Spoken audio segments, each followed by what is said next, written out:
Hello, everyone, and welcome to Wee Ood, an unofficial Doctor Who watch along podcast. I am your host, Cameron, and I'm here with my co host, Ben. How are you doing today, Ben? I'm doing good.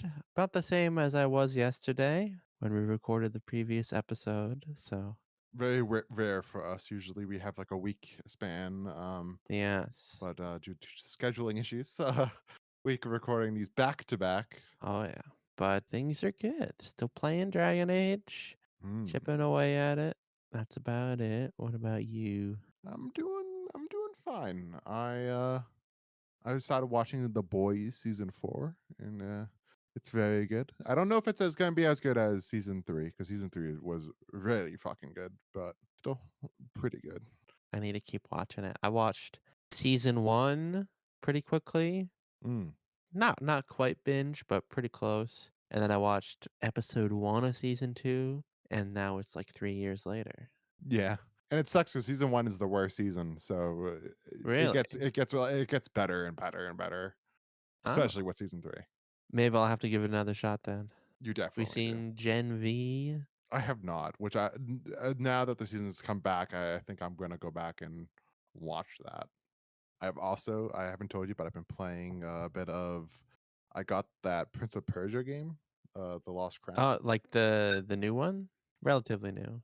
It's pretty good so far. I'm only like a little bit, and I'm having fun with it. Are you a fan of Prince of Persia? Have you No, played previous this ones? is my first one, Ben. I'm not Just on a whim? I'm not playing the original one on. It was it Commodore 64? Or was it even like just PC? No, it is not that old. It's old, Ben. That first one, or was it Apple II? It could have been Apple II. Apple II. Yeah. Yeah, 1989. So yeah, that's where I would start. Obviously. But so far, it's pretty good. I have been skipping the story though. I do not give a shit about the story of this game. I'm just playing it for the gameplay. Pretty much every game I play, it's like 80% for the story. I get that, but like I don't care about the story of. Dear listeners, you may not know, I am a game designer, or at least I aspire to be. So I am really interested in the way that games can be used as a tool for telling stories that no other medium could do. And also the way, it can bring people together. I'm all for that, but for the Prince of Persia Metroidvania, I'm not there for the story. I'm there for the Metroidvania element. I just want to explore and get new abilities and go back to previous areas and be able to lock more of the map. Like that's what I want. I get that. Metroidvanias are fun. But today, we're not going to be talking about Metroidvanias. We're going to be talking about the Time Warrior, the first episode of season 11 of Doctor Who, or classic Doctor, I should say. The first episode of Sarah Jane Smith, and the first appearance of the race of Sontarans. So some pretty big first. Also, the first time we see the diamond logo, which now, of course, they brought back, which now it kind of, at least in my head, has become the default now Doctor Who logo, Hmm. and I love it so much. It is iconic. And it looks so good in that title sequence. What did you think of the new title sequence before we go on to the Time Warrior? Because that would have been the first thing you would have saw. I guess we chatted about it a little bit at the end of the last episode, Yeah. but the logo is good.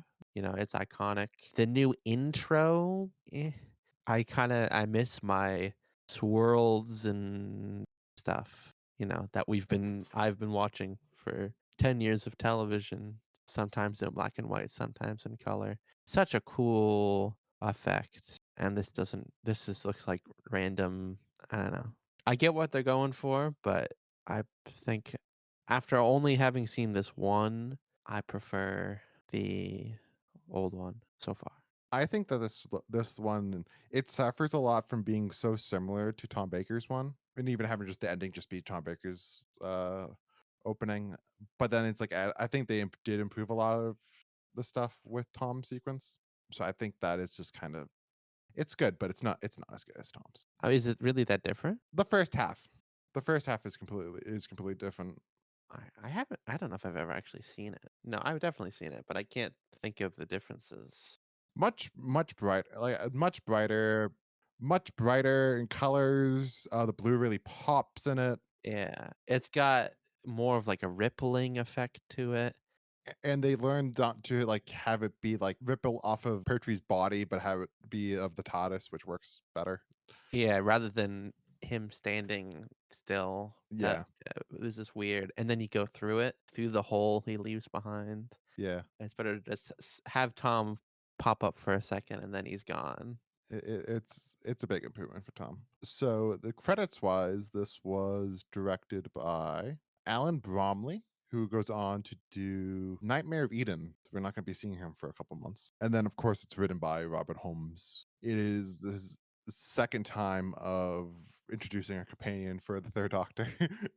And of course, him being the creator of the Sontarans, that comes up with probably his most iconic monster, I would say, as the Sontarans. Definitely in that, like, we always talk about like how, like, I shouldn't say we, but like Doctor Who fans always talks about like the top shelf of Doctor Who monsters are definitely like the Daleks, the Cybermen, and the Weeping Angels. But then like on the ship below it is definitely like the Sontarans, the Zygons, Ice the Warriors. Ice Warriors. And definitely Sontarans fits in that nice like second branch of just like definitely iconic, but not maybe as iconic as like those top boys. What does a Zygon look like? I don't know if I've ever. Oh, those are freaky. Yeah, another one of those great design from the design team. But we'll be talking about those shortly. It looks like I think I'm seeing some modern pictures, and then I see some with Tom Baker, and it looks pretty identical. They did not update the design at all. They made the face a little bit more freaky in the actual versions. They just kind of look like, old people. But again, Yeah. no, we'll talk about them very shortly. Yeah. We're like 3 months away, 4 months away, maybe four. Maybe by the time you're listening, Is Terror of the Zygons 14 or no? Season 12, 13. 13. It's the first episode of 13. So it'll be a while. But but not. It's only 2 seasons away. Yeah. This first broadcasted in December 15th, 1973, and ended in January 5th, 1974. Damn, we're 10 minutes in, and we're just now saying the release date. The We're going on so many tangents. Doctor meets his companion, journalist Sarah Jane Smith, for the first time, and they have to stop a Sontaran with meddling with with medieval Britain. That's what I came up with. Ben, what do you think of the Time War? It was good.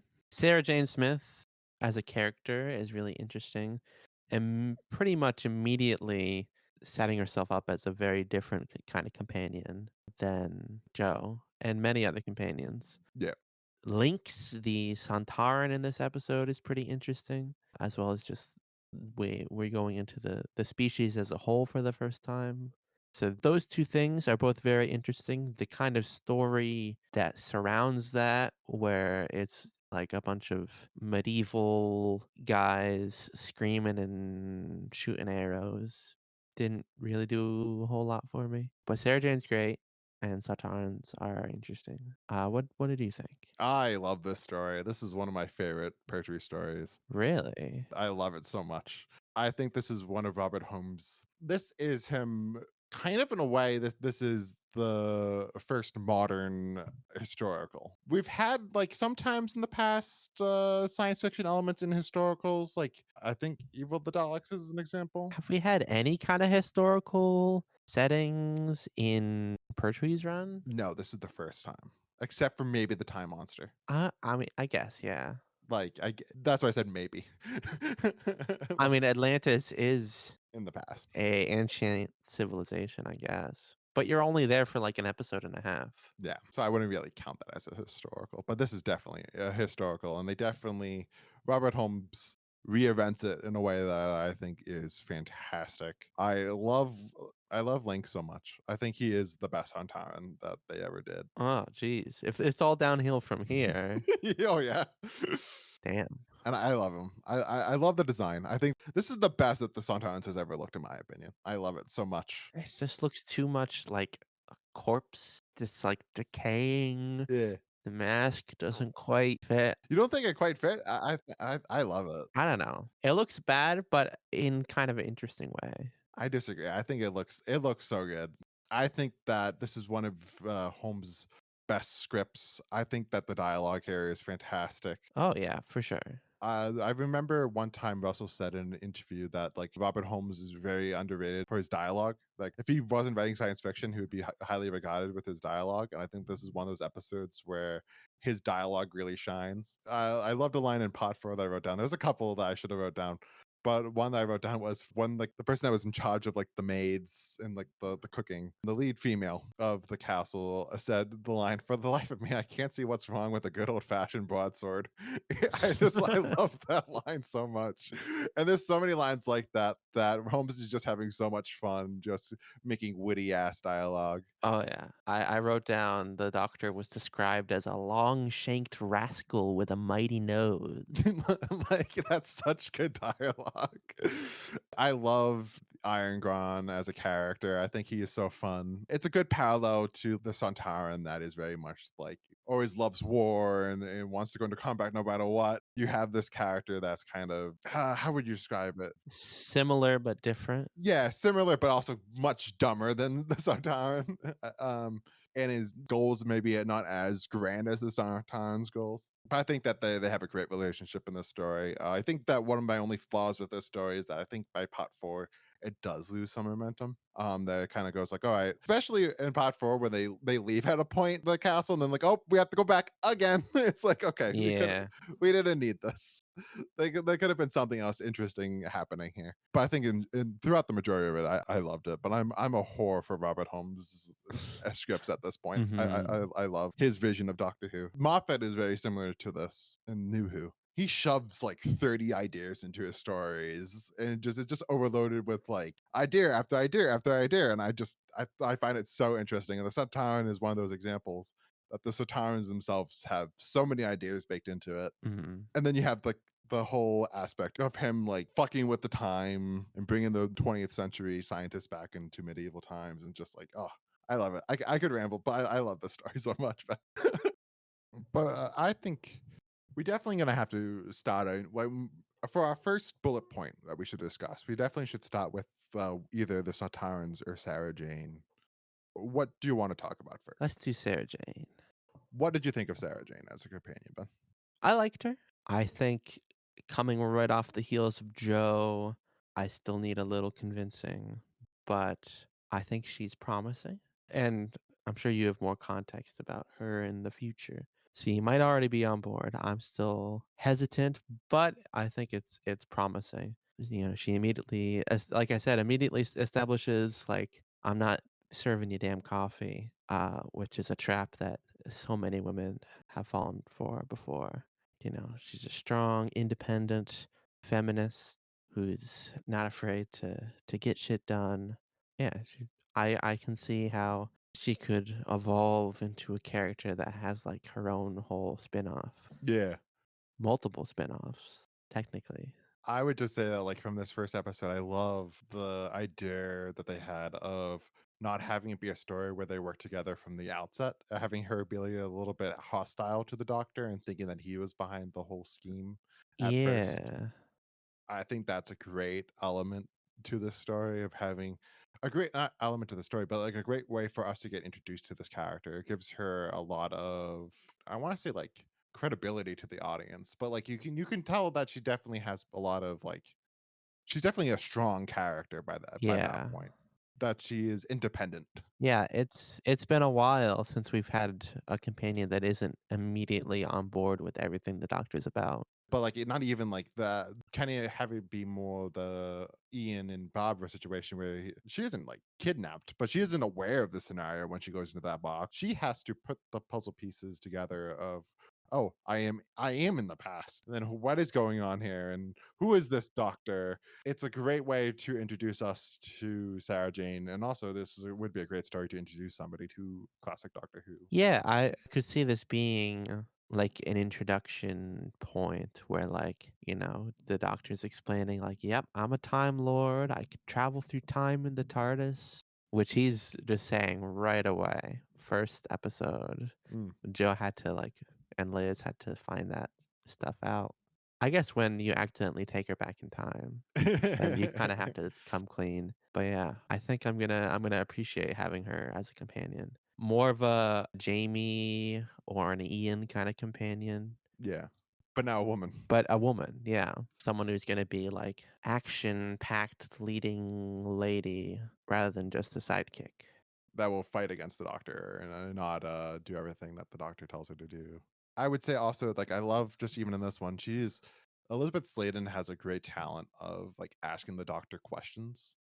Like it feels like sometimes with Doctor Who companions that it feels like, okay, you're just asking a question to explain it to the audience. But I feel like Elizabeth Sladen just plays it so naturally that you're going, oh yeah, like please ask, like that's a good question. Like she's really good at asking questions to the doctor, which of course is like a very key role for the companion, and which is why they're there to begin with. Mhm. She is fantastic even in this first episode. Let's go now to Links in the Sontarans. What did you think of this your first encounter with the Sontarans, Ben?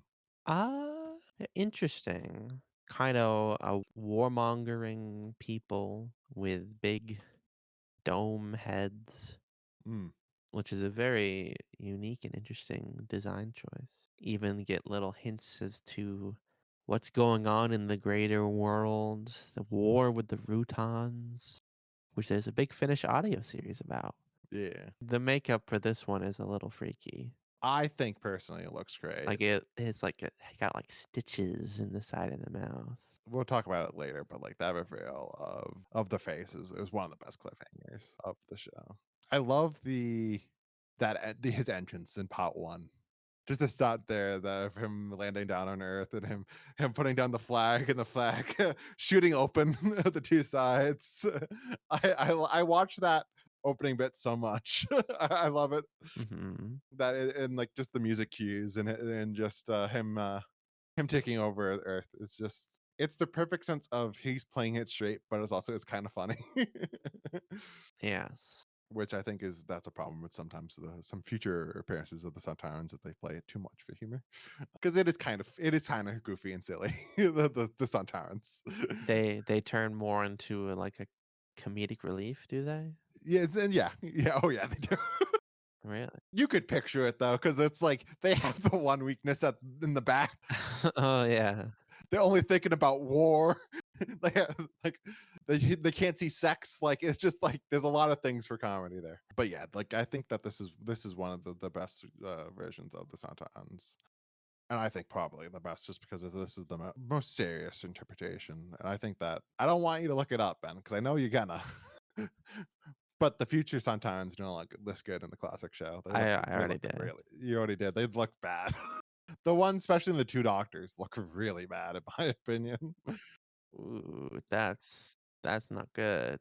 It just looks like a mask, and it. Why do they got like flesh beards? Get ready for the 80s, Ben. It's not a good time for Doctor Who. I mean, I'm sure it's someone's favorite era. Yeah, Like Doctor Who only got good in the 80s. but like I think you looking at that mask, it really should like in the two doctors version, and you look at the version in the time where like just the time where we're using like those elements of the actor. I just wish he wasn't like so hairy and like gross. But I love the little hairs. That makes it so much more realistic, in my opinion. I mean, I guess, yeah. And I love like that has his like stick out his tongue. Do you ever see a Sontaran with a full head of hair? Like no. Missed opportunity. The look of Lynx is so great, and it was a collaboration between the costume designer James Atchin and the makeup designer Sandra Exelby. Probably butchered those two names, but they did a great job incorporating the design. The makeup is great, and I love like his like suit. I think it also looks great. I love that it kind of looks nighty, so it kind of fits into the medieval setting as well. What's your thoughts on having this race that's just like its one purpose is war, Ben? How do you feel about that? I don't know. I guess it makes sense. With like the Ice Warriors turned into more of a noble, rational race that doesn't just want to invade Earth, at least all the time, only some of the time. Having another kind of just alien that you can throw in there that's just going to be like war, war, war, war, war is good to have. An interesting an interesting fact about the Santar is that the actor Kevin Lindsay, he came up with the pronunciation. Robert Holmes thought it was should have been more a Sontaran, but Kevin Lindsay pronounced it more as Sontaran, which is why we got the pronunciation that we did. But there's another thing that we heard for the first time. It wasn't just the word Sontaran. We also heard the word Gallifrey for the first time in the show's history. Pretty big, huh, Ben? Huh? Have we not heard Gallifrey yet? No, this is the first time we ever heard Gallifrey. Really? Yeah. You would have thought, like, even the Three Doctors, they would have been like, "Oh yes, we're hearing from the Time Lords back in from Gallifrey." Yeah. I guess that's just knowledge that I just knew. Yeah, So I already knew that, but I thought for sure they had said that before. They just said the Time Lord's planet, yeah, they're just like my home, my my home planet, planet. which I love. I think the word Gallifrey is a great name for the Doctor's home. Yeah. Sounds fantastic. Originally the plan was for it to be referred to as Gallifrey, and thank God they didn't go for Gallifrey. Imagine the Doctor being like, "Oh yes, I'm from the planet Gallifrey." It's like Gallifrey sounds so much cooler. Yeah. Gallifrey, it makes sense that they changed it because Gallifrey does not sound right. Yeah. That's cool. Slowly but surely we're getting more about the Time Lords. One day, Ben, you're gonna go, fuck. We need them to fucking die because I've had enough of these fucks. Yeah. And don't worry, Ben, it's coming.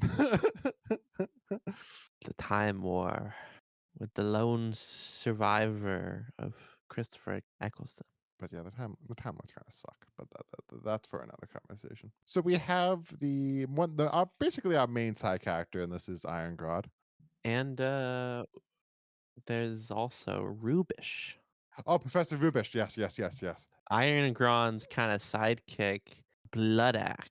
Blood Axe. That's his fucking name. Dope ass fucking name. But interesting fact for Iron God, Ben. Yes. The producer Barry Letts originally wanted Bob Hopkins to be him. I do not know Um, who that is. he is the guy from the Super Mario Bros. Movie, and he's also the guy from Who Framed Roger Rabbit and The Wall. Oh, who is he in the wall? He's like his agent. He's Pink's agent, Ah, gotcha. but was not famous at this point. So he could have been in Doctor Who. Yeah, I think it was probably for the best because I can't imagine Bob Hoskins being being Iron God. I don't get like the impression of him as like this murderer. No. The actor that does play him, David Dacre, but he'll go on to be in Nightmare of Eden. But I think David Dacre gives a great performance as Iron God. Pretty funny. It's a funny and over the top performance that I get a lot of enjoyment out of, and I also think that the professor character is another great side character for this story. Yes, Professor Rubish. Also gives a lot of comedy to this story. He's pretty funny. Sometimes New Who is accused of having too many jokes.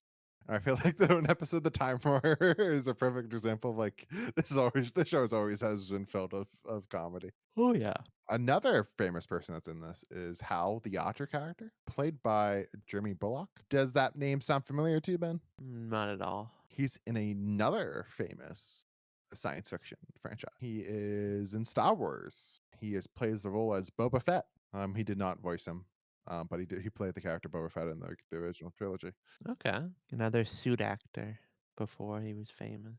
What did you think of Lynx's use of bringing the professors from the 20th century to medieval land, medieval times, I should say? What do I think of his use of the professors? Yeah, his use of time travel, Ben. His use of time travel.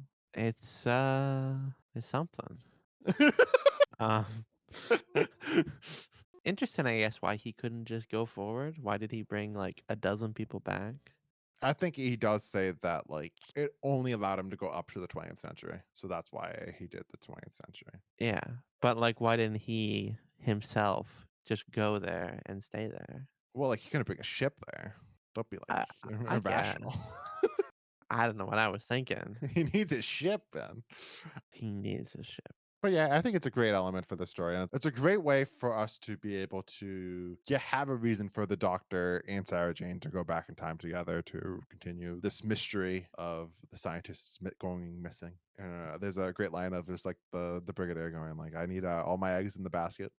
Is the Sontaran, are they regular time travelers? Not really, no.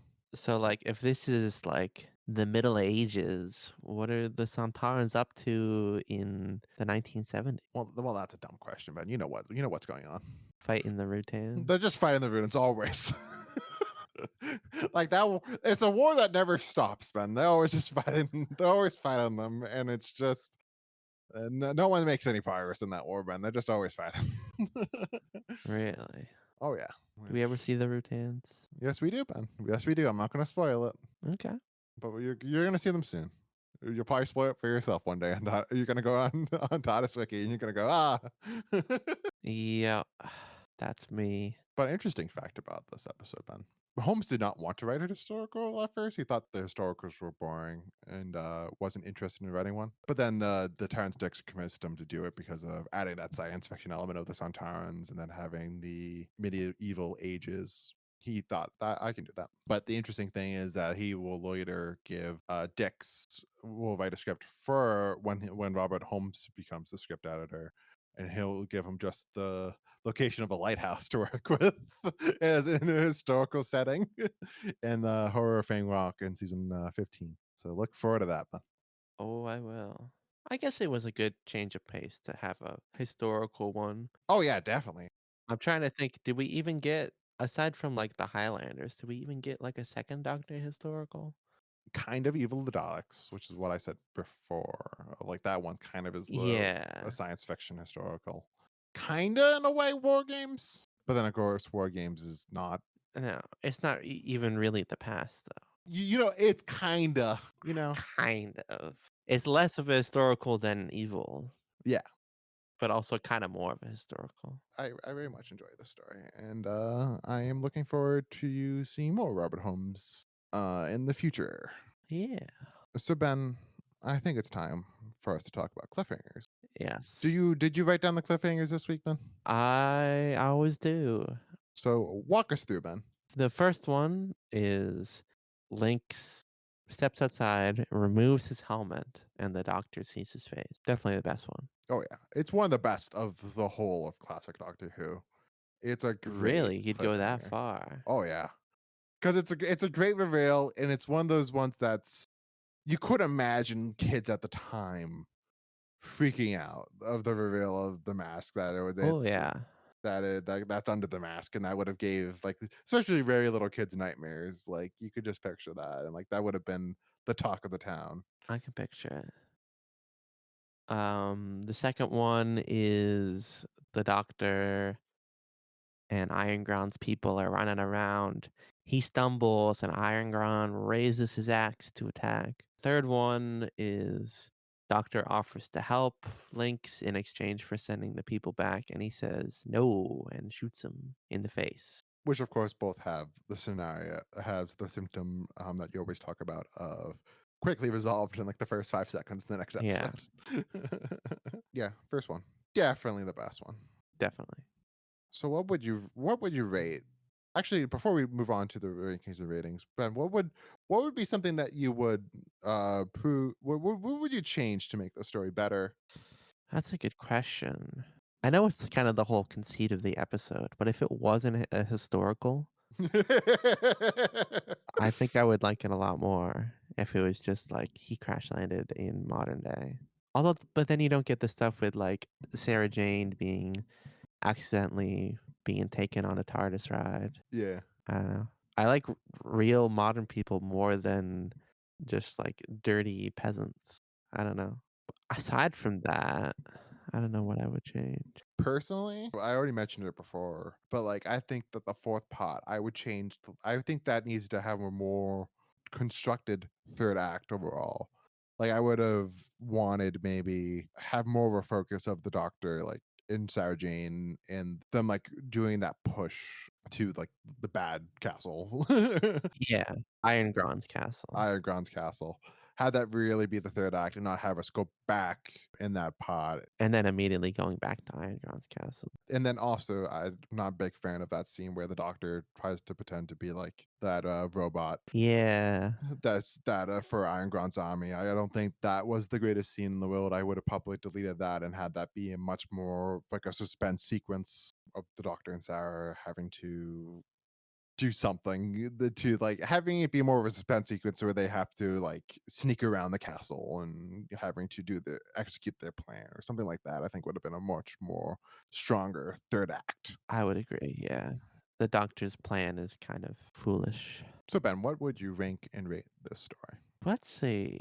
Do I like it more than Planet of the Daleks? Yes. Do I like it more than Frontier in Space? I don't know. Like it more than the Time Monster? I don't know. I'll give it. It's not as good as the Damons. I don't think it's as good as IMO at the Time Monster. I'll give it a 7.8. See, this is where we disagree completely. I'm rating this. See, the hard thing is, I think if we had the scoring system that we have now, I would have rated Spearhead probably a little bit higher than a 9 because I don't think this is as good as Spearhead. Do we want to? No, Ben, we're not bitches. We're not bitches. We're not. Once we give a serial episode a score, we stick to that score unless we have a whole nother episode where we re-review All right. Spearhead from Space re-reviewed next week. it. We're just gonna keep going in a loop, never leaving the Third Doctor. All right, guys, we're gonna redo fucking Calling in Space. It's gonna be fucking great this time. It's hard because I think this is not as good as Spearhead, but I think this is probably I would rate this like a 9 or 9.1 or 9.2. So I'm gonna go 8.9. Just a little bit worse than Spearhead, but still I think a great story overall. What if you did like 9? That's your original, and then we do like in parentheses like 9 point whatever, 9.3, 9.4. That would feel like cheating on my for me, Ben. For me, it's like Really? we once we give a score, we give it. There's no way we can change our minds or modify our review system like we No, did. only if only if we only if we go back and re-review it. Because one point, who knows? Maybe we'll go to the alphabetical system, and it's like that is going to completely fuck us up. So I don't know if this has been mentioned before, but once we've done the Third Doctor, we're gonna do some expanded media stuff, and then we're gonna do a overall Third Doctor retrospective. We're gonna rank all the episodes, make it like a tier list or something. Would that qualify in your mind in order to give a more accurate tier list to like, okay, yeah, let me tweak these. See, I think personally, we'll do something along the lines of that episode. We'll do we'll have what we have, but then like maybe we'll have our rankings personally, and then I'm thinking what we'll do Make is like a new kind of category of like your ranking, my ranking, our ranking, where we've come, whether we meet halfway or we say, yeah, you know what, it is better now that I think about it. and that but when we do that, I'm thinking we'll do it not in that system, but we'll do it in the like we'll make a tier list. Yeah. So it would be from we'll have A tier, S tier, A tier, B tier, C tier, D tier. So we don't even have to worry I about the mean, but translation even error. within like tiers, you can the order. Sometimes for people's tier list, it doesn't matter. Sometimes the order does matter. No, it's gonna. But I'm just saying the spreadsheet then does not change. Okay. The spreadsheet does not change. It is written in stone It's written in stone unless we go back. unless we go back. But even Okay. that, like, I feel like we'd have to do like some type of like that's when we do the parentheses like 9.5 or 9.7 or I hear you. We gotta look at the polls. So in 2023, Doctor Who magazine put out a poll where they showcase every Doctor rankings where the general public voted online of like then they gave each story a number and then they put it all together and we have the history of what it looked like for this era. And in that poll, Time Warrior ranked number 6 in 2023. Previous slots for the story was in 2014, it ranked number 7. 2009, it ranked number 6. And then in 1998, it ranked number 9. I think number 6 is a good spot for it. I probably would have it even be a little bit higher because I think I prefer the Time Warrior over the Three Doctors and the Daemons. But I can understand why maybe someone like yourself prefers those stories over the Time Warrior. What did you think? What do you think? Yeah, yeah. I understand it. I think like I like Carnival of Monsters more. I think I like Terror more. But yeah, six is an alright spot. But you probably would go more along the lines of 9 back in 2009, right? Yeah, probably. Low top 10, not a high top 10. Now, ladies and gentlemen, it is time for us to say goodbye. Please remember to like, subscribe, and please give us feedback and criticisms and the comment sections. We have the TikToks. We got the YouTube shorts. We want to post on Facebook Reels to really hone in on that 65 plus demographic. Give us a free blue check, Elon. Please, Elon Musk, if you can hear us, please. Our Lord and Savior. Alrighty. Have a great day, everybody. And join us next week for Invasion of the Dinosaurs. Peace out.